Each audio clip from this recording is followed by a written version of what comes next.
دشوار گزار جگہوں پر جہاں پر گورنمنٹ اسکول بھی نہیں ہے, پرائیویٹ سیکٹر بھی نہیں جا سکتا, جہاں پاورٹی ہے, ہم وہاں پر جو ہے اس تعلیم کی جو ہے مشعل کو لے کے پہنچے. تو یہ ہمارا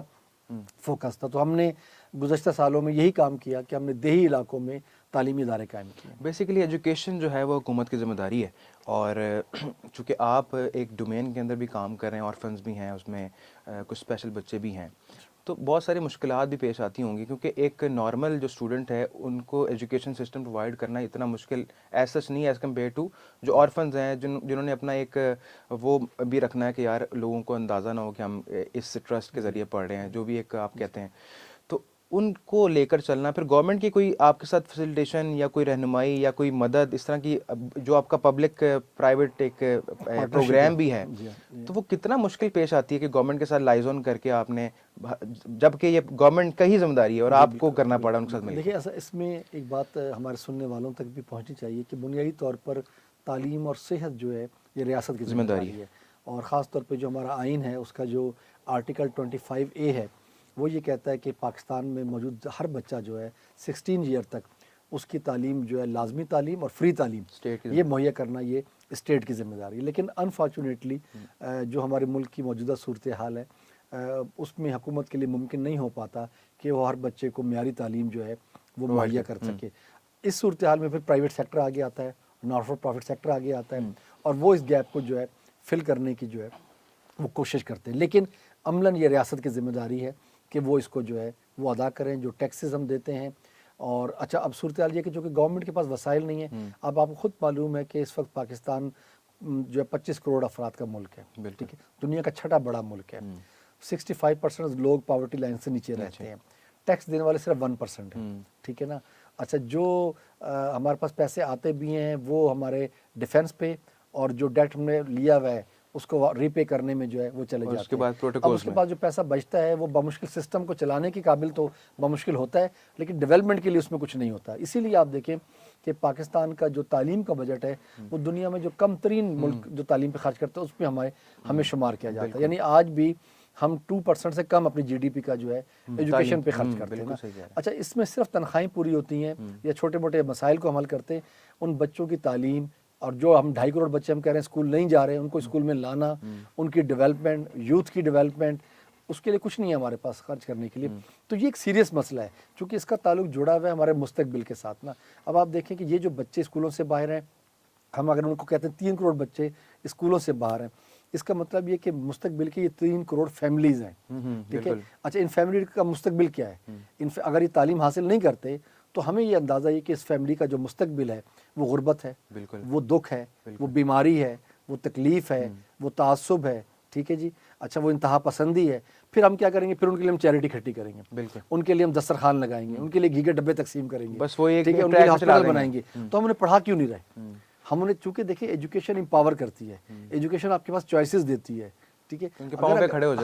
اگر ہم وہ چیز نہیں کر رہے تو ایک بڑی میجورٹی کو ہم خود اپنے ہاتھوں سے غربت کی جو ہے تاریکیوں میں دھکیلنے کی طرف جو ہے وہ لے کے جا رہے ہیں. تو اس پر میرا خیال ہے کہ ہم سب کو, چاہے وہ ریاست ہے اور چاہے وہ سماج ہے اور سماج کے جو ہے ایکٹیو طبقے ہیں, ان سب کو مل کر اس پر سوچ و بچار کرنی چاہیے کہ کیسے, جب ہم دیکھیں ہم بطور والد اپنے بچوں کے لیے جو بہت زیادہ کنسرن ہے ان کی تعلیم کے لیے کنسرن ہوتا ہے کہ یار میرا بچہ اچھے اسکول میں جائے, اس کو تمام فیسلٹی مل سکیں اور وہ بہتر تعلیم حاصل کر کے ایک بہتر انسان بن سکے, کامیاب انسان بن سکے. تو جو اس ملک کے 3 کروڑ بچے ہیں وہ بھی تو ہمارے بچے ہیں, اور ہم کسی بھی کامیابی اور خوشحالی کا خواب نہیں دیکھ سکتے اکیلے کہ بھئی اگر یہ بچے غربت کا شکار رہے, یہ بچے تکلیف کا شکار رہے اور میرے اور آپ کے بچے بڑے اسکولوں میں پڑھ کے کامیاب ہو جائیں, تو یہ کامیابی اور یہ خوشی ناپائیدار ہے. کیونکہ ہم کامیابی اور خوشی مل کر سیلیبریٹ کرتے ہیں, ورنہ تو وہ اس کا کوئی فائدہ نہیں. دیکھیں نا آج ملک میں جو بڑے لوگ ہیں ان کے خاندان تو بڑے امریکہ میں پڑھ رہے ہیں, برطانیہ میں پڑھ رہے ہیں اور بڑے خوشحال ہیں, انہوں نے اپنے اپنے بچوں کو باہر رکھ, تو کیا اس سے ان کی عزت میں اضافہ ہوتا ہے؟ کوئی ان کی لوگ تو ان کو پاکستان سے ہی پہچانیں گے, ان کو اپنے باپ دادا کے ملک سے پہچانیں گے, وہ اپنا رنگ تو نہیں بدل سکتے. دنیا میں جہاں بھی جائیں گے وہ پاکستانی ہی کہلائیں گے, چاہے وہ ان کی جیب میں پاسپورٹ امریکہ کا یا برطانیہ کا ہو. اور پاکستان کا حالت کیا ہے, ٹھیک ہے. جب تک ہم اپنے ملک کو بہتر نہیں کریں گے ہماری دنیا میں عزت اور احترام نہیں حاصل کر سکتے. تو یہ بڑی بنیادی چیز ہے کہ تعلیم آپ کو امپاور کرتی ہے, تعلیم آپ کو غربت بھری زندگی سے نکالتی ہے, تعلیم آپ کو زیادہ مواقع آگے بڑھنے کی زندگی میں جو ہے وہ دیتی ہے، صحیح غلط کا شعور دیتی ہے. تو میں سمجھتا ہوں کہ اس پر ہمیں سب لوگوں کو مل کر کام کرنے کی ضرورت ہے. بالکل، آپ نے بہت اچھی بات کی. اچھا، میں اس طرف بات کو لے کر آنا چاہتا ہوں کہ کچھ چیزیں ہوتی ہیں ایکسیپشنل، لائک آپ نے جو ایک فوکس کیا کہ آپ نے ایجوکیشن دینی ہے آرفنس کو، اسپیشل بچوں کو. آپ کا بیٹا بھی ماشاءاللہ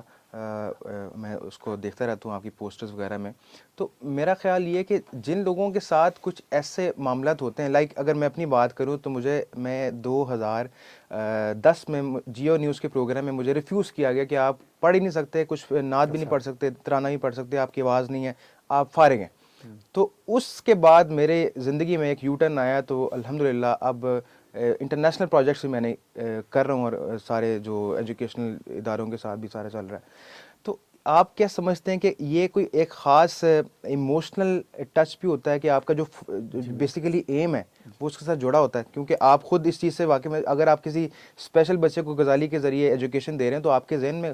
فوری طور پہ. یہ تو بالکل آپ کی بات درست ہے. یعنی خاص طور پہ جو آپ نے یہ والا ٹاپک ٹچ کیا ہے کہ پاکستان میں جو ایسے بچے جو اسپیشل نیڈ چلڈرن ہم جنہیں کہتے ہیں، یا اسپیشل بچے کہتے ہیں، یا عام سمجھنے والے سننے والوں کو آسانی خاطر ہم معذور بچے بچیاں جو کہتے ہیں، اس کے حوالے سے آپ نے یہ ایک بڑا مطلب ہے کہ اہم سبجیکٹ ہے جس پر آپ نے بات کی ہے. یعنی غزالی ایجوکیشن ٹرسٹ بنیادی طور پر ایک رسمی تعلیم کا ایک ادارہ ہے، یعنی فارمل ایجوکیشن کا ایک ادارہ ہے. اس کے اندر نا اس میں اسپیشل ایجوکیشن کا کوئی پروجیکٹ نہیں تھا اس کے اندر نا. اچھا، اب حقیقت بات یہ ہے کہ میرا بڑا بیٹا جو ہے وہ اس کو ڈسیبلٹی تھی، اور میں برطانیہ میں تعلیم حاصل کر رہا تھا. اور وہاں جب میں نے اس بچے کو دکھایا ڈاکٹرز وغیرہ کو، تو اس کا کچھ نہ کچھ علاج شروع ہوا، اس کے ٹیسٹ وغیرہ ہوئے، اور آفٹر دیٹ جو انہوں نے کہا کہ اب اس کی ایج ہو گئی اسکول بھیجنے کی، تو انہوں نے مجھے ایڈوائز کی کہ آپ اس کو جو آپ کے برطانیہ میں جو آپ کے گھر کے قریب تر جو نارمل اسکول ہے آپ اس میں اس کو داخل کرائیں. اور اس کا انہوں نے لیٹر مجھے جاری کیا. تو ہم نے اپنے بچے کو اسکول میں ایڈمیشن کرایا. اسکول والوں نے کہا کہ ہمارے پاس اسپیشل نیڈ چلڈرن کو انٹرٹین کرنے کے ہمارے پاس جو ہے فیسلٹیز نہیں ہے، لیکن چونکہ یہ لیٹر ڈاکٹر کی طرف سے آیا ہے، آپ ہماری لوکیلٹی میں رہتے ہیں اور یہ بچہ ہماری لوکیلٹی کا ہے، تو ہم اس کو انٹرٹین کریں گے. اس بچے کو آپ یہاں چھوڑ دیجئے، یہ اسکول آتا رہے، ہم اس کے لیے کوئی اسپیشل ارینجمنٹ کرتے ہیں، لیکن ہم اپنے جو ڈپارٹمنٹ ہے اس کو لکھ دیتے ہیں کہ وہ ہمیں اس کے لیے خصوصی جو ہے وسائل ہمیں مہیا کرے، تاکہ ہمارے اسکول کے اندر بھی اسپیشل بچے، یہ ایک ہے تو مزید بھی ہوں گے، تو ہم ان کو فیسیلیٹیٹ کر سکیں. اور پھر کچھ عرصہ گزرا تو میرا اسٹڈی مکمل ہو گئی، چونکہ میں اس پروگرام کے تحت گیا تھا کہ میں تعلیم حاصل کر کے پاکستان واپس آئیں گا، اور وہاں رہنے والوں میں سے نہیں جی میں وہاں رکوں نہیں میں نے. تو جب میں وہاں ڈاکٹر سے ملا اور میں نے کہا کہ میں واپس جانا چاہتا ہوں اور میں اپنی بچے کو بھی ساتھ لے کے جانا چاہتا ہوں، تو آپ بتائیے اس میں کوئی پرابلم تو نہیں؟ تو انہوں نے کہا کہ نہیں، ایسا کوئی ایشو نہیں ہے، سوشل بیہیویئر پہ کام کرنا ہے آپ وہاں بھی کام کر سکتے ہیں، لیکن برطانیہ میں رہیں گے تو یہاں فیسلٹیز زیادہ ہیں، یہاں سہولیات زیادہ ہیں، اور مستقبل میں اس کے ساتھ بہت سارے فائنینشیل بینیفٹ جڑے ہوتے ہیں یہاں اسپیشل بچوں کے ساتھ، تو وہ آپ انٹرٹین کر سکتے ہیں. تو میں تو یہی کہنا چاہوں گا کہ آپ یہاں رک جائیں. ان کی ایڈوائز یہ تھی، لیکن جانا چاہتے ہیں تو بھی کوئی ایسا ایشو نہیں. تو نہیں، میں نے پھر انہوں نے کہا کہ نہیں میں جانا چاہتا ہوں، چونکہ میں سوچ کے یہ اس محرومی کا احساس آپ کو ہوا اور وہ پاکستان جی وہ پھر میں اس کے میں اسکول میں گیا اپنے بیٹے عبداللہ کے، اور انہیں میں نے کہا کہ ہم پاکستان واپس جا رہے ہیں تو اس بچے کو ہم نے اب ادھر اسکول سے نکالنا ہے. تو انہوں نے اس پر کافی احتجاج کیا. انہوں نے کہا جی یہ تو ہمارے لیے بلیسنگ تھا یہ بچہ، اور ہم نے اس کے لیے اپنے ڈپارٹمنٹ کو لکھا تھا، اور ڈپارٹمنٹ اس کے فنڈ ریلیز کر دیے ہیں، اور وہ ابھی میں ملے تو نہیں لیکن ملنے والے ہیں. تو اس فنڈ سے ہمارے اسکول کو بہت امپروومنٹ ملے گی، اور یہ تو بڑا اچھا ہوتا کہ آپ یہاں رکتے. لیکن بہرحال میں پاکستان واپس آیا. وہاں ڈاکٹر نے مجھے ریکمینڈ کیا کہ آپ یہاں پر اس کو نارمل اسکول میں جو ہے آپ بھجوائیے گا. میں جب لاہور واپس وہاں کے ڈاکٹر نے ریکمینڈ جی تو میں یہاں جب 2005-6 میں میں واپس آیا پاکستان، تو میں پھر اپنے بیٹے کو لے کے تمام بڑے اسکولوں کے پاس گیا کہ اس کو ایڈمیشن دیتے ہیں، لیکن انفارچونیٹلی سب نے انکار کیا، اور سب نے کہا کہ ہم اس کو یہاں پر جو ہے انٹرٹین نہیں کر سکتے، اس لیے کہ ہمارے پاس کوئی فیسلٹی نہیں ہے. ہم نارمل بچوں کو انٹرٹین کر لیں وہ بڑی بات ہے، دوسرا یہ کہ ہمارے نارمل بچوں کے ساتھ اسپیشل بچہ پڑھے گا تو پیرنٹس پہ بڑا برا اثر پڑے گا، اور ہماری جو ہے اسکول کی ریپو جو ہے اس سے خراب ہوگی. تو یہ کافی ڈس ہارٹنگ ایک پیرنٹس کے لیے تھا. میں اپنے بچوں کو لے کے کئی اسکولوں میں گیا، اس سے مجھے کافی ڈس اپوائنٹمنٹ ہوئی اس کے ساتھ نا. اور پھر الٹیمیٹلی میں نے پھر لاہور کے ایک اسپیشل اسکول میں اپنے بیٹے کو جو ہے وہ ایڈمیشن کروایا. اور اس دوران چونکہ میں غزالی ٹرسٹ میں کام کر رہا تھا، میں گاؤں دیہاتوں میں جاتا تھا، تو یہ میرا بیٹا چونکہ اسپیشل تھا، تو میری ایک آپ کہہ سکتے ہیں کہ انٹرسٹ ہوتا تھا کہ میں ہر اسکول گاؤں میں جاتا تو وہاں میں اپنا اسکول وزٹ کرتا، لیکن ساتھ ہی میں اپنی ٹیم سے پوچھتا کہ کیا اس گاؤں کے اندر کوئی اسپیشل بچے بچیاں بھی ہیں،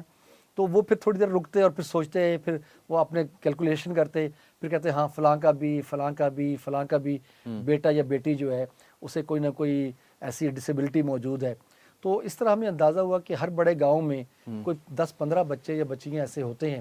کہ جو مینٹل یا فزیکلی چیلنج بچے کہلاتے ہیں، وہ ادھر موجود ہوتے ہیں۔ تو یہ بچے ہمیں سمجھ آئی، اب یہ نہیں سمجھ آتی تھی کہ اب ان کے لیے کیا کریں، ان کے لیے اب 10-12 بچوں کے لیے کوئی الگ سے اسکول بنانا ممکن نہیں تھا۔ اچھا گاؤں کے اندر ٹیچرز بھی نہیں ملتے تھے جو ایسے بچے بچیوں کو پڑھا سکے، لیکن ڈسیبلٹی موجود تھی۔ اور اچھا مجھے کئی جگہ ایسے ملے کہ جہاں پر انہوں نے یعنی خاص طور پہ اگر بچی ڈسیبل ہے، خاص طور پہ اگر ایم آر بچی ہے، تو اس کو لیے بڑی مشکل ہوتی ہے کہ اس کو آپ باہر بھی نکلنے نہیں دے سکتے، جو ہمارے معاشرے کا ماحول ہے، اور وہ بچی کو سمجھ بھی نہیں ہے اس کے اندر کوئی بھی مس ہے، انہوں نے اس کو باندھا ہوا ہوتا تھا گھر کے اندر نا، یعنی اس طرح کی چیزیں بھی تھیں۔ اور بچوں کے بھی یہی صورتحال تھی کہ اویئرنیس کاؤنسلنگ بالکل نہیں، اویئرنیس نہیں ہے، کاؤنسلنگ بس یہی ہے کچھ تعویذ کر لیے جائیں، کچھ دعا کروا لی جائے، اس کے لیے شہروں سے دور ہیں۔ شہروں میں بھی کوئی بچے، یعنی اگر آپ ہمارے اسکولوں کا حالت معلوم کریں اسپیشل، تو وہ بھی مطلب ہے کہ بہت ہی بری حالت کے اندر ہمارے اسپیشل جو، اور وہ بھی ضلعی ہیڈ کوارٹر میں میکسیمم ہوتے ہیں وہاں پر بھی نا، تو ان کے لیے بڑا مشکل ہے، غریب بھی ہیں، وسائل بھی نہیں ہیں، تو ایسے بچے بچی کو کہاں لے کر جائیں، اور ڈسیبلٹی کو ایڈریس نہ کیا جائے تو ہر بیماری کی طرح وہ بھی سیویئر ہوتی چلی جاتی ہے۔ یعنی اگر آپ ڈسیبلٹی کو ایڈریس نہ کریں اور فوری طور پہ انٹرونشن نہ کریں تو ہر گزرتے دن کے ساتھ وہ ڈسیبلٹی مزید سیویئر ہوتی چلی جائے گی، اور یہ بڑا ایک مشکل مرحلہ ہوتا ہے۔ اور پھر اس میں ایک اور بھی مسئلہ یہ ہے کہ چونکہ یہ ڈسیبلٹی ہر جگہ نہیں ہوتی، ایک گھر میں ہوتی ہے، تو اس گھر میں زیادہ تر اس تکلیف میں صرف اس کے والدین ہوتے ہیں جو اس کو سمجھ پاتے ہیں، نہ اس کے بھائی بہن، نہ آس پاس کا خاندان والے، نہ معاشرے والے اس چیز کو جو ہے وہ انڈرسٹینڈ کر پاتے ہیں۔ تو اس طرح کا معاملہ تھا۔ اس پر پھر ہم نے غزالی ٹرسٹ کے اندر غور و خوض کیا، اور اس پر ہمیں مشکل آئی جب ہم نے اپنی ٹیم سے بات کی، بورڈ سے بات کی کہ ہم یہ کام کرنا چاہتے ہیں، انہوں نے کہا بالکل ڈفرینٹ فیلڈ ہے، کیسے اس کو کریں گے؟ تو میں نے انہیں یہی بات کی کہ ابھی وہاں کچھ بھی نہیں ہے، کسی نے تو کرنا ہے نا، ہاں ہم کچھ نہ کچھ تو کریں نا، تاکہ کچھ تو ان کے دکھوں کا مداوع ہو اور کوئی چیز تو کچھ بہتری کی طرف جانی شروع ہو۔ پھر ہم نے ایک پروجیکٹ بنایا، اس کا نام تھا rural inclusive education programme, RIEP، ٹھیک ہے جی، کہ بچوں کا شمولیاتی پروگرام، خصوصی بچوں کا نا۔ تو اور ہم نے اپنے جو نارمل سکولز ہیں ہم نے ان کے دروازے اوپن کیے۔ ہم نے پہلے جو ہے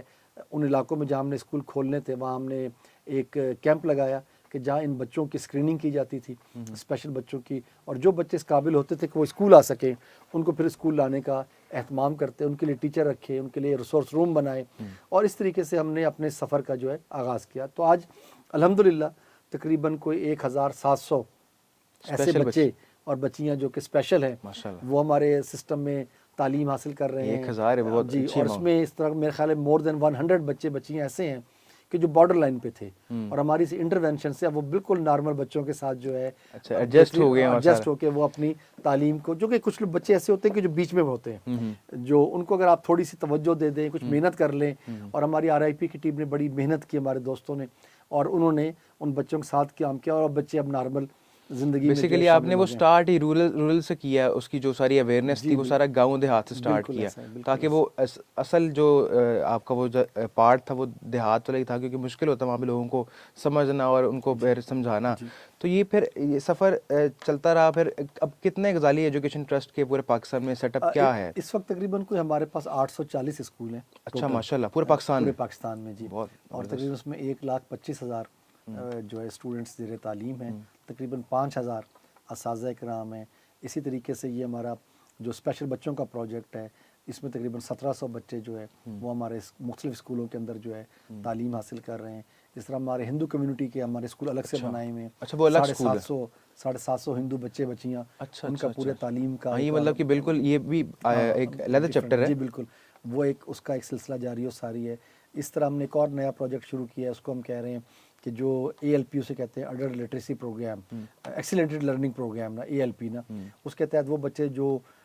مس ہو گئے ہیں اور اب عمر بڑھ گئی ہے، ان کو جو ہے نارمل اور اس کو مین اسٹریم کرنے کے لیے ان کے لیے ہم نے سینٹر بنائے ہیں۔ اور ابھی ہم ایک بلوچستان کے اندر جو ہے پڑھتا بلوچستان کے نام سے ایک پروجیکٹ شروع کر رہے ہیں، جس میں ہم ڈیجیٹل لرننگ اسکول بنا رہے ہیں 1 روم کے، اور یہ 50 اسکول ہم شروع کرنے جا رہے ہیں بلوچستان کے اندر، بلوچستان میں 2024 مارچ کے اندر. آج کل اس کے اوپر کام ہو رہا ہے, سروے ہو رہے ہیں اس کے لیے, اور انشاءاللہ جعفر آباد اور کوئٹہ کے صبر میں یہ 50 اسکول جو ہے مارچ میں شروع ہو جائیں گے, اسٹارٹ کر دیں گے. اور بلوچستان ویسی اس طرح کا ایریا ہے جہاں پر مشکل ہے کافی زیادہ. تو یہ میں اس طرف آتا ہوں, آپ کو جو ماشاءاللہ تمغہ امتیاز بھی ملا صدر پاکستان کی جانب سے 2021 میں, وہ بیسیکلی کیسا مومنٹ تھا آپ کے لیے کہ آپ نے دیکھا کہ بہت سارے لوگ اور بھی ایجوکیشن میں کام کر رہے ہیں لیکن آپ کو ہی چنا گیا اس مقصد کے لیے اسپیسیفکلی, باقی اور بھی کمیونٹیز تھیں, میڈیا کے لوگ تھے, اور تو کیسا وہ فیلنگ کیسی تھی کہ بہت جی کیا ملک پورا اپنا کیریئر چھوڑ کے آئے پاکستان اور پاکستان نے آپ کو ایک اعزاز سے نوازا؟ بالکل میرا خیال ہے کہ یہ فخر کا لمحہ بھی تھا, ایک خوشی کا بھی تھا, ذمہ داری بھی تھی, ایک شکر گزاری کا بھی اس کے اندر تھا, چونکہ میں سمجھتا ہوں کہ یہ جو ایک اعزاز ایک ہمیں قومی سطح پر ملا, یہ ایک تو ہمارے کام کی ریکگنیشن تھی کہ جو ہم نے بے لوس ہو کے کام کیا اس ملک اور قوم کے لیے, اور اس میں ہم نے کسی تعصب کا شکار نہیں ہوئے, اور اس میں ہم نے ہماری سوچ اور اپروچ یہ تھی کہ جس طرح لوگوں کو ہوا اور پانی ملتا ہے اس طرح پاکستان کی زمین پر موجود ہر بچے کو تعلیم ملنی چاہیے, اور اس میں کسی قسم کی تعصب, اس میں کوئی تفریق اور کوئی تقسیم اس کو ہم جو ہے خاطر میں نہیں لائیں گے, اور ہر بچہ جو بھی جہاں سے بھی تعلق رکھتا ہے اگر ہمارے اسکول کے نزدیک ہے تو اس کو اسکول میں آنا چاہیے اور تعلیم حاصل کرنی چاہیے. تو الحمدللہ ایک تو یہ بنیادی چیز تھی جو انکلوژن تھی کہ جس میں 1,25,000 بچے پڑھ رہے ہیں, تو اس کا مطلب ہے کہ ہر طبقہ فکر سے بچے ہمارے اسکولوں کے اندر آ رہے ہیں اور وہ ایک بہترین تعلیم جو ہے وہ حاصل کر رہے ہیں. اس میں ہندو کمیونٹی ہے, اس میں کرسچن بچے ہیں, اور اس میں اسپیشل بچے ہیں اس کے اندر, اور بچیاں ہیں اس کے اندر. تو یہ الحمدللہ ایک میں سمجھتا ہوں کہ اس کی ریکگنیشن تھی, اور اس میں سمجھتا ہوں کہ بہت بڑا کریڈٹ جو ہے ہمارے اساتذہ کو جاتا ہے اور ہماری غزالی ٹرسٹ کی ٹیم کو جاتا ہے کہ جو اس کے اندر جس نے بے لوث ہو کے یعنی انتھک محنت کی اس چیز کو اور اپنے اس کام کو جو ہے ہم یہاں تھا, ہمارے پاس وسائل نہیں تھے. ہم نے, آپ یقین جانیے کہ ہم نے پہلا اسکول جو بنایا, ایک صاحب نے اپنی بھینس بیچ کے ہمیں 25,000 روپے دیے اس زمانے میں, گاؤں میں چونکہ ہم بنا رہے تھے, ان کا اتنا موٹیویشن تھا کہ یہ کام ہونا چاہیے 1997 میں, تو اس میں دیا ہمیں پہلا 1,00,000 روپے, جو اس زمانے میں بڑی رقم سمجھی جاتی تھی, وہ ہمیں جو ہے سیالکوٹ کے جو ہیں, میرے ذہن میں ابھی نام آ جائے گا ان کا, انہوں نے ہمیں جو سبلائم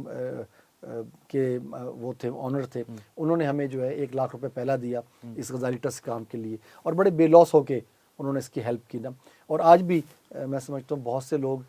غزالی ٹرسٹ کے اس تعلیمی مشن کے اندر جو ہے ان سب کی وجہ سے یہ آپ کہہ سکتے ہیں یہ مومنٹ میں ٹچ کرنا چاہ رہا ہوں کہ پاکستان میں بیسیکلی اور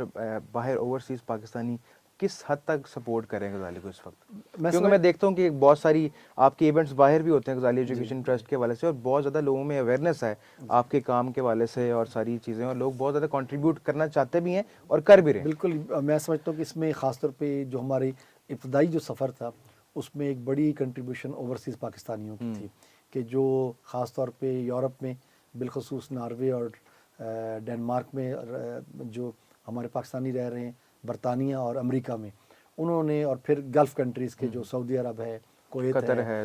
بحرین ہے, ان دوستوں نے جو ہے جو وہاں پاکستانی تھے انہوں نے ہمیں بہت زیادہ سپورٹ کیا اس کے اندر, اس تنظیم کو, اس آرگنائزیشن کو جو ہے کھڑا کرنے کے اندر. تو میں ان سب کا ممنون ہوں, اور ہم مسلسل ان کے ساتھ رابطے میں رہتے ہیں. لیکن اس کے ساتھ ساتھ میں سمجھتا ہوں کہ ہمارے پاکستان کے بھائیوں بہنوں نے بھی تمام تر نامساعد حالات کے باوجود, میں آپ کو بتاؤں کہ ابھی بھی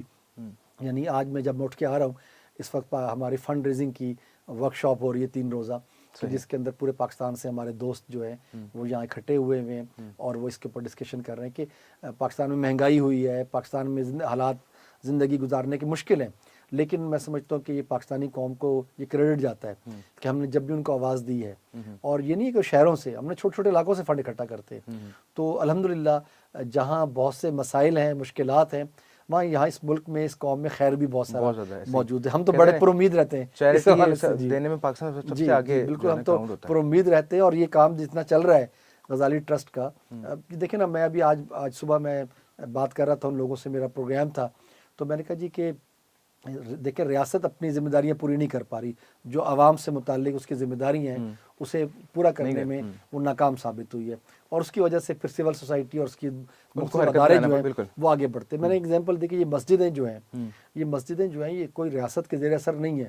یہ تمام کی تمام انڈیویجول فنڈنگ سے جو ہے، اور وہ کوئی لاکھوں کروڑوں میں نہیں ہے، وہ اربوں میں نہیں بلکہ خربوں روپے کے اندر جو ہے، آپ اگر ایک مسجد کا خرچہ نکال لیں ڈیلی کا، ٹھیک ہے جی، اور پاکستان میں پھیلی ہوئی لاکھوں مساجد جو ہیں، ٹھیک ہے، ان کا اور ہر روز کا جو خرچہ ہے اس کے اندر، اس میں پنکھا چل رہا ہے، اس میں مؤذن ہے، اس میں انضامات ہیں، اس میں سب چیزیں اس کے اندر ہو رہی ہیں، یہ کون کر رہا ہے؟ یہ صرف پاکستان کے عوام کر رہے ہیں، عام پبلک کر رہی ہے، کہ جو اس کے اوپر اور انہی پہ چل رہا ہے۔ ایسا تو نہیں گورنمنٹ کا فنڈ جا رہا ہے مسجد کو اور اس نے مختص کیا، جس طرح باہر ہم دیکھتے ہیں کہ جو ریلیجیس ادارے ہیں وہاں پر چرچ ہے یا کوئی اور ہے، اس کو اسٹیٹ فنڈ کرتی ہے تو وہ چلتا ہے، عام پبلک نہیں دے دیتی۔ جبکہ پاکستان کے اندر جو ہے یہ تمام کام، یہ تو میں نے صرف ایک ایگزامپل دی، مثلا آنکھوں کی آپ ایگزامپل لیں، اب آنکھوں کا جو بیماری ہیں اس کا جو گورنمنٹ علاج کر رہی ہے پورے پاکستان کے اندر صرف 30% ہے، باقی 70% پبلک سیکٹر جو ہے اور جو ہمارے فلنتھراپسٹ ہیں وہ اس کو جو ہے کیٹر کر رہے ہیں، اور کوئی چھوٹی جگہ بات نہیں ہے کہ 70% آنکھوں کے آپریشن ہیں اور آنکھوں کی بیماریوں کا علاج جو ہے وہ پرائیویٹ سیکٹر کر رہا ہے اس چیز کرنا ہے۔ تو ایک بہت بڑا رول جو ہے پاکستانی قوم، ہم کہتے ہیں نا جی پاکستان کیسے کھڑا ہوا ہے، تو کھڑا ہونے کی وجہ یہ کہ اس میں مطلب آپ سیلانی جو فاؤنڈیشن جو کھانا کھلاتی ہے، صرف 5 لاکھ لوگ ڈیلی جو ہے اس سے کھانا کھا رہے ہیں، اس کے اندر تھوڑی تعداد ہے۔ اور اس طرح اور بہت سارے اداروں کا میں نام لے سکتا ہوں کہ جو یہ کام کر رہے ہیں، اور اس کی وجہ سے ایک ہمارا یہ ملک جہاں پر اس وقت کھڑا نظر آتا ہے، لوگوں کی کمیونٹی کی سروسز اور آپس میں مل کے چل رہا ہے۔ عمر صاحب، ایک بہت امپورٹنٹ سوال ہے، لیٹس سپوز کسی فیملی کے اندر بچے کی پیدائش ہوتی ہے اور وہ اسپیشل ہوتا ہے، بہت سارے پیرنٹس جھجکتے ہیں اس کو کسی بھی تعلیمی ادارے میں لے کے جانے کے لیے یا کسی بھی کاؤنسلنگ کے حوالے سے کہ یار آگے سے جو ہے نا وہ ایک رسپانس، جس طرح آپ نے بتایا آپ بھی سارے اسکولس میں گئے اور اس کا رسپونڈ ایسے انسان کو مل رہا ہے جو کہ ایک کمیونٹی سروس بھی کر رہا ہے، لیکن ایک عام شہری جو جانا چاہتا ہے لیکن جا نہیں پاتا، ہیزیٹیشن ہے، ان کے لیے کیا میسج اور کیا کاؤنسلنگ ہے؟ آپ ان کو کیا کہنا چاہتے ہیں کہ بچوں کو لازمی طور پہ غزالی کے ٹرسٹ ایجوکیشن پلیٹ فارم سے یا کہیں بھی جہاں پہ آپ کو موقع مل رہا ہے تعلیم دلوانی چاہیے؟ دیکھیں، ایک تو میرا یہ خیال یہ ہے کہ ہمارے جو اسپیشل بچے ہیں یا اسپیشل افراد ہیں، ہمیں اس بات کو تسلیم کرنا چاہیے کہ ہم نے ان کو ریکگنائز کرنے میں بہت دیر لگائی ہے، ایک بات نا۔ دیکھیں، آپ آج سے 10-15 سال پہلے اس موضوع پر کوئی بات بھی نہیں تھی، یعنی آپ کو میں صرف یہ بتاؤں کہ 2000 سے پہلے پاکستان میں اسپیشل ایجوکیشن کا ڈپارٹمنٹ بھی نہیں تھا۔ آپ یہ سمجھیں کہ اس سے پہلے کا جتنا معیوب سمجھا جاتا تھا، بالکل معیوب نہیں ہے، ایک اویئرنیس بھی نہیں تھی، اور جسے کہتے ہیں کہ اویئرنیس کے بعد ہی پھر باقی باتیں جو ہیں اس کے حوالے سے آتی ہے، اور ایک ہوتا ہے ہم کچھ چیزوں کو نا ویسے ہی چادر نیچے کرنے کی کوشش کر رہے ہوتے ہیں کہ کم سے کم ہائڈ کر رہے ہوتے ہیں، ہاں، کہ اس کے اوپر نہ ہی توجہ جائے، پھر اس پہ بات بھی ہوگی، خرچ بھی کرنا پڑے گا، بدنامی بھی ہوگی، تو اس طرح کی چیزوں کو ہم سائیڈ لائن جو ہے وہ کر رہے ہوتے ہیں۔ تو میں سمجھتا ہوں کہ ایک تو اس میں ہمیں تاخیر ہوئی، اس کو ہمیں تسلیم کریں۔ پھر اس طرح اگر ہم اپنے ریلیجیس پوائنٹ آف ویو سے دیکھیں تو ہم نے کبھی اپنے بچپن میں خطبوں میں جمعے کی کبھی نہیں سنا کہ اس کے اوپر کبھی کوئی بات کی گئی ہو کہ بھئی خصوصی افراد ہوتے ہیں، یعنی ہمارے ہاں تو ایسا ہوا کہ ان کے نام رکھے جاتے تھے، کسی کو کیا کہا جاتا تھا، کسی کو جو اندھا ہے تو اس کو حافظ جی کہا جاتا ہے، یا کچھ اور کہا جاتا ہے، کوئی بہرا ہے، ٹھیک ہے جی، کوئی دیکھ نہیں سکتا اسے کانا کہا جاتا، یعنی اس طرح کہ ہم نے ان کو جی ان کو ہم نے ایسے ان کو نام دیے ہوئے تھے اس کے اندر نا۔ تو یعنی اس طرح کیا ایک آپ کہہ سکتے ہیں کہ سلسلہ جو ہے وہ، یا ان کو سائیں کہہ دیا، ان کو سلسلہ جو ہے وہ اس طرح کا جا رہا تھا۔ میں سمجھتا ہوں کہ اگر ہم مغرب کی جانب دیکھیں اس حوالے سے تو آپ وہاں لگتا ہے کہ ان کو انہوں نے بلیس چائلڈ کا خطاب دیا ان کو نا، اور ان کو معاشرے میں ایک VVIP کا درجہ ان کو عطا کیا، اور میں دیکھتا ہوں کہ شاید یہی وجہ ہے کہ ان معاشروں میں رزق کی فراوانی جو خاص طور پہ، اور بھی بہت کچھ ہے ان کے یہاں، لیکن ایک خاص بات ہے اگر آپ باہر جاتے ہیں تو وہاں پر آپ کو ایک چیز بالکل اپنی آپ سر کی آنکھوں سے دیکھتے ہیں کہ وہاں رزق بے پناہ ہے، ٹھیک ہے نا، وہاں پر کھانا بہت زیادہ ہر چیز میں موجود ہوتی ہے وہاں پر، تو اس کی بہت سی وجوہات ہیں، لیکن مجھے شاید، میں چونکہ اپنی انٹرپریٹیشن کرتا ہوں تو مجھے لگتا ہے کہ اس کی ایک بڑی وجہ یہ ہے کہ جو ان کے معاشرے کے جو مجبور اور مقہور لوگ ہیں، جو بالکل گئے گزرے لوگ ہیں، انہوں نے ان کی جو ہے ان کو پکڑا ہے اور ان کی عزت میں اضافہ کیا ہے، اور ان کی جو ہے ضروریات کا خیال کیا ہے، اور ان کو ایک شاندار زندگی گزارنے کے تمام مواقع جو ان کے بس میں تھے اسے مہیا کرنے کی جو ہے وہ کوشش کی گئی ہے اس کے اندر نا۔ جبکہ ہمارے ہاں یہ ہوا ہے کہ ان کو دولے شاہ کے چوہے بنا دیے گئے، کرنے کی کوشش کی ہے, اور ان کا کوئی ولی وارث نہیں تھا, ماں ہی اس بچے کے ساتھ سب کچھ کر رہی ہوتی تھی. لوگ اس کو ڈیگریڈ, مثلا میں آپ سے کچھ عرصے پہلے میں کئی جگہ پر کہہ بھی چکا ہوں کہ میں ایک دفعہ کامرا گیا اور اپنے اسپیشل بچوں کی کلاس کو وزٹ کر رہا تھا, تو وہاں کی ٹیچر نے مجھے ایک بچے سے ملوایا جو ایک تصویر والی کتابوں کو کھول رہا تھا اور بند کر رہا تھا. تو کہنے لگی سر اس بچے کو دیکھیے. تو میں نے اس کو دیکھا, میں نے کہا کیا خاص بات ہے اس کے اندر؟ تو کہنے لگی آج سے کچھ مہینے پہلے اس کی ماں اس بچے کو لے کر آئی تھی اس اسکول میں, اور اس کے دونوں ہاتھ رسی سے بندھے ہوئے تھے. ٹھیک ہے, تو ہم نے اس سے پوچھا کہ آپ نے اس کے ہاتھ رسی سے کیوں باندھے ہوئے ہیں؟ تو اس کی ماں نے کہا کہ جب اس کے ہم ہاتھ کھولتے ہیں تو یہ اپنے دونوں ہاتھوں سے اپنے گالوں کو اتنا مارتا ہے کہ اس پہ نیل پڑ جاتے ہیں اس کے اندر. تو میں ماں ہوں, مجھ سے دیکھا نہیں جاتا, تو میں نے اس کے ہاتھ رسی سے باندھ دیے, اور یہاں کوئی ہے بھی نہیں. اب پتہ چلا ہے کہ آپ کے اسکول کے اندر اسپیشل بچوں کی کلاس شروع ہو گئی ہے, تو کیا آپ اس بچے کو ایکسیپٹ کر لیں گے, میرے بچے کو یہاں رکھ لیں گے؟ ٹیچر نے کہا کیوں نہیں رکھ لیں گے, ہم نے اسی کے لیے کھولی ہے, آپ اس بچے کو یہاں چھوڑ دیں. پھر مجھے ٹیچر کہنے لگی کہ سر اب دیکھیں, اب یہ نہیں مار رہا, یہ کتاب سے کھیل رہا ہے, یہ کتنا خوش ہے. تو میں نے اس ٹیچر کی بڑی تعریف کی, میں نے کہا تم نے اس کی ماں کو کتنی سہولت, کتنی ٹھنڈک تم نے اس کی ماں کو پہنچائی ہے, اور تم ولی ہو ہمارے لیے, تو جس طرح تم نے یہ کام کیا اس کے اندر. تو یہ ایک چھوٹی سی ایگزامپل ہے, اس طرح کی ہمارے پاس درجنوں ایگزامپل ہے. لیکن جو آپ نے سوال کیا, میں سمجھتا ہوں کہ یہ ہمارے معاشرے کے اندر اس چیز کو دیکھنے کی ضرورت ہے. بالخصوص دیکھیں جب والدین کے ہاں ایسا بچے پیدا ہوتے ہیں تو پہلا تو بیچارے ان والدین کے لیے بھی ایک شاکنگ نیوز ہوتی ہے. ان کو پہلے تو کچھ سمجھ ہی نہیں آتا کہ وہ ہوا کیا ہے. وہ ڈاکٹر کے پاس دوڑتے ہیں اور پتہ نہیں کیا کچھ وہ سوچتے ہیں, دوائیں لیتے ہیں, دعائیں کراتے ہیں اس چیز کے اندر. پھر کچھ عرصے بعد وہ اس کو ایکسیپٹ کرنے کے قابل ہوتے ہیں کہ ہاں یہ ایک ریئلٹی ہے, لیکن اس کو بھی چھپا کے رکھتے ہیں. بچے کو تقریبات میں لے کے نہیں جاتے, کوئی مہمان آ جائے تو اس کو اندر بند کر دیتے ہیں کہ کوئی دیکھ نہ لے اس چیز کے اندر نا. اس طرح کی جو ہے وہ چیزیں کرتے ہیں. یا پھر یہ رویہ دیکھنے میں آتا ہے کہ اس بچے کو باقی بچوں کی بنسبت حقیر سمجھا جاتا ہے, اس کی ضروریات پوری نہیں کی جاتی کہ اس کو کیا ضرورت ہے, اسے پڑھانے کی ضرورت نہیں ہے, اسے کتاب کی ضرورت نہیں ہے, ہاں اس نے کیا کرنا ہے, اس نے کیا بن جانا ہے. اس طرح کے جو ہے یہ رویے ہمارے اپنے والدین کے یا قریبی ان لوگوں کے ہوتے ہیں اس کے اندر. تو میں یہ سمجھتا ہوں کہ اس پر ہمیں ایک تو توجہ دینے کی ضرورت ہے کہ دیکھیں بچوں, اچھا ایک زمانے میں یہ سمجھا جاتا رہا کہ یہ بچے کی پیدائش شاید کسی گناہ کا نتیجہ ہے, ٹھیک ہے نا, اور جو ہے والدین سے ڈرتے تھے, چھپاتے تھے اس چیز کے اندر. تو اب بہرحال اس میں بہتری آئی ہے پہلے کی بنسبت. ایک تو میرا یہ خیال یہ ہے کہ اس کو اللہ کے امر کے طور پہ لینا چاہیے, اور یہ اس بچے کے لیے نہیں, اس کے والدین, اس کی فیملی اور ایٹ لارج اس سوسائٹی کے لیے یہ بنیادی طور پہ ایک آزمائش ہوتی ہے اس کے اندر. اور اس کے لیے ایک سے سوال ہوتا ہے کہ وہ اس بچے کے ساتھ کیسا رویہ اختیار کرتے ہیں. یہ میں آپ کی بات کو بالکل سیکنڈ کرتا ہوں. میرے والد صاحب کی 2 بہنیں تھوڑی پیدائش کے بعد کچھ عرصے بعد ان کے اندر کوئی ڈسیبلٹی آئی, تو وہ بتاتے ہیں کہ ہمارے دادا مرحوم کا اس کے بعد جو ہے نا وہ کاروبار میں یا ان کی انکم میں بہت اضافہ ہوا, گھر میں بہت برکت ہوگی, اور بہت رزق کی فراوانی جو آپ نے بتایا بیسٹ کی بات کی. تو ان سے جب کافی لوگ پوچھتے تھے کہ آپ کا ماشاءاللہ کافی اچھا سیٹ اپ ہو گیا, اس کی وجہ کیا ہے, تو وہ ان دونوں اپنی بیٹیوں کو یعنی ہماری مرحوم پھپھوؤں کو کوٹ کرتے تھے کہ ان کی برکت کی وجہ سے ایسا ہے. اور میرے ایسے بہت جاننے والے ہیں, میں نے جن کے گھروں میں جاتا ہوں, جن سے میں ملتا ہوں, جن کے بہن بھائیوں میں سے یا کسی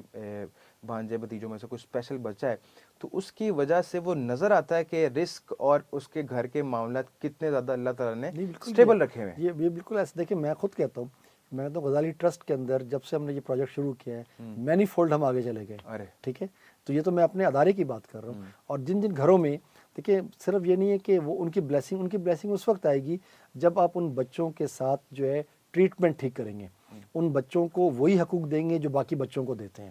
ان بچوں کے ساتھ جو ہے ہمدردی کی بنسبت ان کو جو ہے ہمسری دیں, ان کا ایکول رائٹ دیں, ان کی ضروریات کا اسی طرح خیال رکھیں, بلکہ تھوڑا سا آگے جا کر ان کی ضروریات کا خیال رکھا جائے. اور ان کے ساتھ جو ٹریٹمنٹ ہے,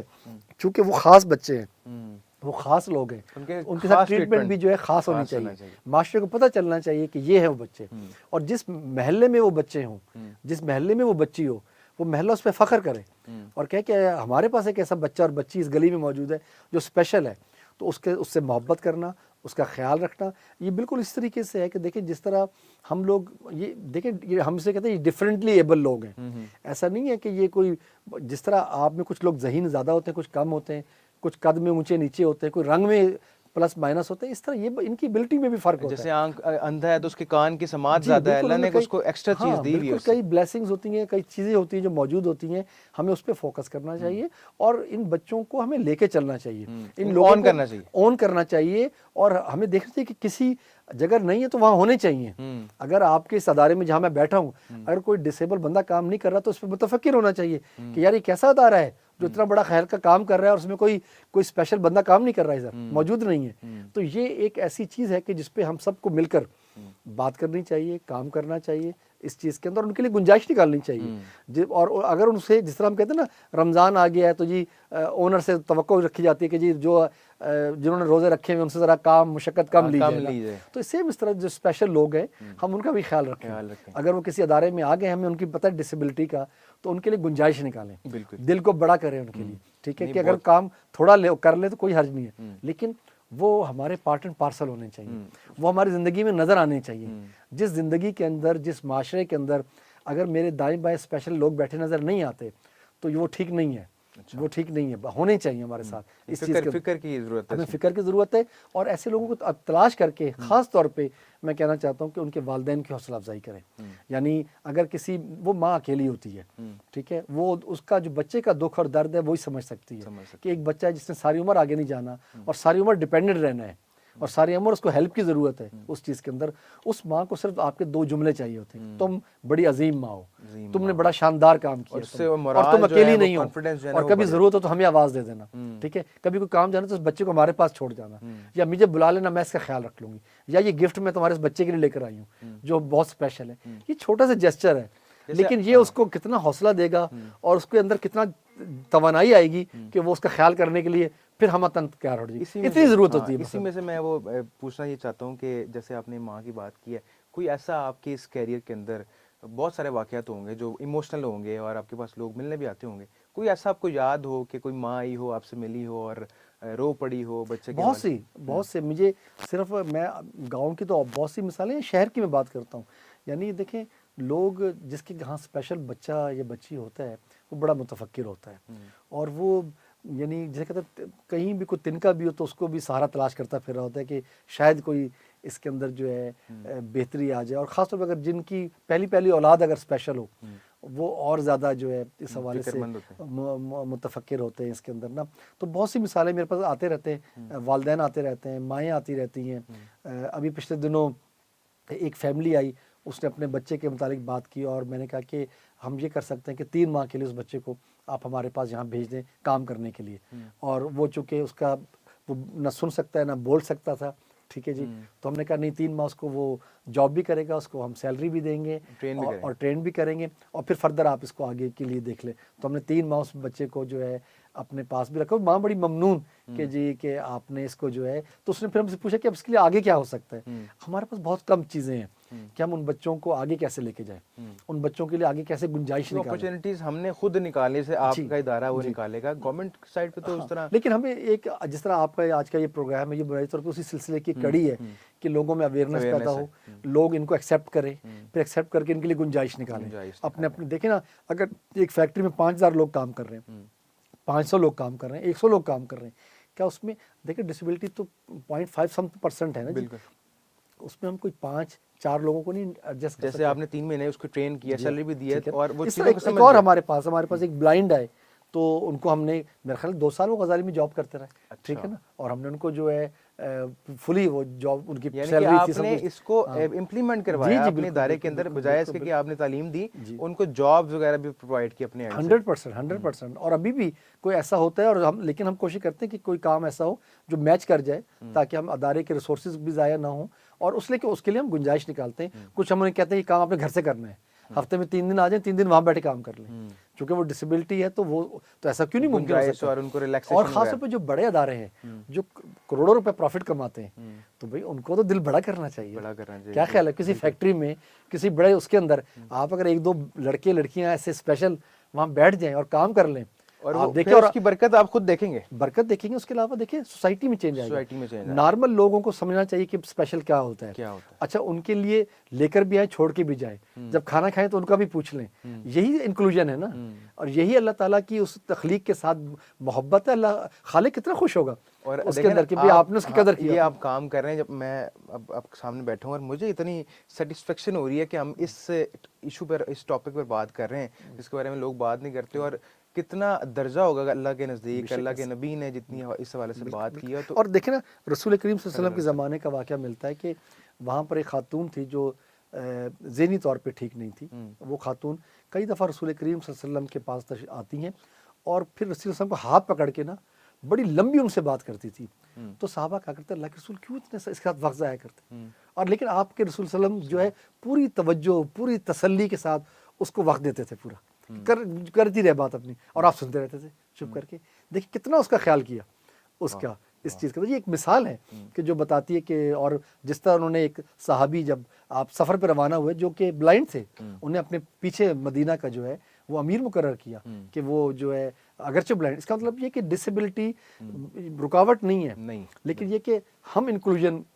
بنائیں, اویئرنیس اس طرح کی لے کے آئیں اور لوگوں کو ایکسیپٹ کریں, ان کو آن کریں. 3 دسمبر کو جو ہے وہ ڈسیبلٹی کا عالمی دن منایا جا رہا ہے. تو اس حوالے سے آپ اپنے ایکسپیرینس سے کچھ باتیں, کچھ میسیجز کہ کیا ذمہ داری ہے اسٹیٹ کی, کیا ذمہ داری ہے ہماری, اور کیا ذمہ داری ہے اسٹیک ہولڈرز کی یا بزنس کمیونٹی کی یا ہر مکتبہ فکر اور ہر فیلڈ سے تعلق رہنے والے لوگوں کی. اس عالمی دن تو ایک دن آئے گا, 3 دسمبر کو آئے گا, چلا جائے گا, لیکن ہم نے اس کو کنٹینیوسلی جس طرح ایک ادارہ غزالی کر رہا اور ادارے کر رہے ہوں گے, ہماری اصل میں ذمہ داری کیا ہے؟ جی ایک تو میرا خیال ہے کہ ایک اہم چیز تو یہ ہے کہ 3 دسمبر جو ہے پورے دنیا کے اندر جو ہے اسپیشل افراد کے لیے منایا جاتا ہے, دن کو جو ہے منایا جاتا ہے. اور بنیادی مقصد یہ ہوتا ہے کہ اسپیشل افراد کے جو حقوق ہیں اس کے حوالے سے بات کی جائے, ان کو جو سہولیات چاہیے اس کے لیے بات کی جائے, ان کے لیے عزت کا, احترام کا, محبت کا اور روزگار کے جو چیزیں ہیں اس کے لیے ہم جو ہے وہ اپنی آواز کو جو ہے بلند کر سکیں. ایک تو میرا خیال ہے رول حکومت کا, ریاست کا ہے, جو انفارچونیٹلی اس طرح سے نہیں ہے, ہاں جس طرح ہونا چاہیے. جہاں دیگر دائرے جو ہیں وہاں پر کام نہیں ہو رہا, انفارچونیٹلی اس جگہ پر بھی نہیں ہو کوئی کام جو ہے تو بالکل ہی سمجھے کچھ نہیں جا رہا, نہ اس کے اندر ریسورسز ہیں, نہ یہ ڈیبیٹ ہو رہی ہے, ٹھیک ہے جی, نہ تو اس پر میرا خیال ہے کہ اس پر توجہ دلانے کی ضرورت ہے کہ اسپیشل افراد کے لیے, اسپیشل بچوں کے لیے جو ہے ہمیں اپنے بجٹ میں اضافہ کرنا چاہیے, مرکزی حکومت کو بھی, صوبائی حکومت کو بھی, اور ان کے لیے کچھ چیزیں, کچھ پروگرامز جو ہیں وہ شروع کیے جانے چاہیے. اسی طریقے سے جو سماج ہے, معاشرہ ہے, اس کے اندر بھی جو خاص طور پہ جو رویے ہیں اسپیشل افراد کے لیے حوالے سے, اس پر بات کرنی چاہیے کہ جی ہم سب سے پہلے تو یہ کہ ہم اپنے آس پاس ایسے افراد کو تلاش کریں. ہمارے بالکل موجود ہیں, ہمارے گھروں میں, خاندان میں موجود ہوں گے, ہمارے محلے میں موجود ہوں گے. ہمارا ان کے ساتھ کیا رویہ ہے؟ کیا ہم نے کبھی اسپیشل افراد کے حوالے سے کوئی پوچھا ہے کسی کو جا کر کہ آپ کے ہاں آپ کا بیٹا یا بیٹی ہے, کیا حال ہے, خیریت سے ہے, ہم اس کے لیے کیا کر سکتے ہیں, اور اس کی حوصلہ افزائی جس طرح میں نے پہلے کہا ہے کہ صرف جا کر آپ کے چند جملے تھپکی دینا کہ آپ اکیلے نہیں ہیں, ہم آپ کے ساتھ ہیں اور یو آر ویری بلیسڈ, کہ آپ کے گھر میں ہے, صرف آپ کے گھر بلیسڈ نہیں ہے, ہمارا پورا محلہ آپ کی وجہ سے بلیسڈ ہے کہ ہمارے پاس یہ بچہ ہے. صرف یہ کہنا, اس سے بھی بڑا فرق جو ہے پڑے گا. دوسرا یہ کہ ایسے بچوں اور بچیوں کو جو ہے اپنے ساتھ شریک کرنا, یعنی اپنے کھیلوں کے اندر شریک کرنا. یعنی جب ہم جائیں تو کیا اسپیشل بچہ نہیں جا سکتا گراؤنڈ کے اندر, کیا 2 بچے اس کو پکڑ کے لے کے نہیں جا سکتے وہاں پر. دوسرا یہ کہ تھوڑا سا ہمارے جو مقامات ہیں وہ ایکسیسیبل نہیں ہیں ہمارے بچوں کے لیے, یعنی ایک چھوٹے سے ایفرٹ ہی کرنی ہوتی ہے کہ آپ کا ادارہ بنا ہے تو اس میں 2 سیڑھیوں کے ساتھ ایک ریمپ بھی بنا دیا جائے کہ جہاں پر وہ, اب دیکھیں ہمارے پورے صرف یہ ہاسپٹل تک محدود ہے, ہمارے پورے معاشرے میں دیکھیں فٹ پاتھ نام کی چیز ہی نہیں ہے. آج اگر کوئی بندہ ہے جو چل نہیں سکتا, وہ اگر ویل چیئر پہ چلنا چاہے تو مین روڈ پہ چلے گا, وہ چل ہی سکتا, ویل چیئر لے کے بھی استعمال نہیں کر سکتا. اور دنیا کے آپ دیکھیں ڈیولپ کنٹری ہیں, وہاں پر جو ہے فٹ پاتھ زیادہ بڑے ہیں, ٹھیک ہے نا, پیڈسٹرینز اور اس طرح اور اس کے لیے خاص اسپیشل افراد کے لیے ہر جگہ, چاہے وہ بینک ہے, چاہے وہ دکان ہے, چاہے وہ کارخانہ ہے, اس کے لیے انتظام ہے, اور وہ بغیر کسی اس کے وہ اپنی ویل چیئر کے ذریعے سے موو کر سکتا ہے اس چیز کے اندر نا. تو یہ ایک بہرحال میں سمجھتا ہوں کہ کچھ چھوٹے چھوٹے جیسچر ہیں, اگر ہم اس کو بھی اختیار کر لیں تو ضرورت ہے. اور اس کے علاوہ ایک اس کا دوسرا اسپیکٹ یہ ہے کہ خاص طور پہ اویئرنیس، جس طرح آپ کے پروگرام ہیں اس میں اویئرنیس ہے. آج کل خاص طور پہ ڈسیبلٹی کے حوالے سے میں سمجھتا ہوں کہ ہماری ٹیم بھی کام کر رہی ہے، لیکن چونکہ ہم سروس ڈیلیوری کے اندر ہیں تو وہ افراد یا ادارے ان کو آگے آنا چاہیے کہ جو خاص طور پہ لوگوں کو یہ بتا سکیں کہ اس کو روکا کیسے جا سکتا ہے. کیونکہ آج سائنس جہاں ترقی کر گئی ہے وہاں پر ہم جان سکتے ہیں کہ جو بچے ہیں ان کی پیدائش سے پہلے کہ اس میں ڈسیبلٹی ہے یا نہیں ہے، ٹھیک ہے نا. اور اگر ڈسیبلٹی ہے تو اس کے لیے کیا معیار لینے ہیں اس کے لیے نا، کیا اس کو کیری کرنا ہے اس کو، یا اس کے لیے کوئی اور کمیونیکیشن ہے کیا اس کے ساری تو یہ چیزیں اگر ہم اس کا اپنے لوگوں کو اس کا اویئرنیس دیں، ٹھیک ہے. یا جس طرح کزن میرج کی بات آتی ہے، یعنی اس طرح کی چیزیں ہیں. یہ ایک الگ یعنی ایک موضوع ہو سکتا ہے گفتگو کا کہ جس پر بات کرنے کی ضرورت ہے تاکہ ہمارے سننے والے اس پیغام کو آگے پہنچا سکے، کیونکہ اس سے بھی ڈسیبلٹی بہت بڑی ہے گزشتہ عرصے کے اندر. بالکل صحیح. بہت بہت شکریہ عامر صاحب، آپ نے وقت دیا، بہت زبردست باتیں ہوئیں جی. بہت عامر صاحب نے امپورٹنٹ بات کی کہ اگر آپ کے ارد گرد کوئی اسپیشل یا خصوصی بچے اور افراد موجود نہیں ہیں تو بھی فکر کی ضرورت ہمیں ہے اور بہت زیادہ سوچنا چاہیے. اور میں نے خود بھی ایکسپیرینس کیا کہ جتنے بھی میں نے جو اسپیشل چائلڈز ہیں یا خصوصی افراد ہیں ان کے ساتھ وقت گزارا ہے تو ان کی ایک رونق ہی الگ ہے، ان کی ایک برکت ہی الگ ہے. اللہ تعالیٰ ہمیں توفیق دے کہ ہم اس کار خیر میں ہم بھی اپنے حصے جو پارٹیسپیٹ اس میں کر سکتے ہیں ہم کریں. اور آپ لوگوں کی میسج یہی ہے کہ آپ کے ارد گرد جو لوگ خصوصی ہیں، جو لوگ اٹینشن کے مستحق ہیں، ان کو ضروری جو اٹینشن ہے آپ لوگ اس میں اپنی دیں اور ان کے ساتھ وقت گزاریں. ان کے ساتھ وقت گزار کے اپنے آپ کے اندر آپ ایک سیٹسفیکشن فیل کریں گے کہ کیسے آپ کو ایک اندرونی اور روحانی سکون ہو رہا ہے. یہ تھا جی آج کا پوڈ کاسٹ. اگلے پوڈ کاسٹ سے ملاقات ہوگی. اپنا بہت سارا خیال رکھیے گا. پاکستان زندہ باد.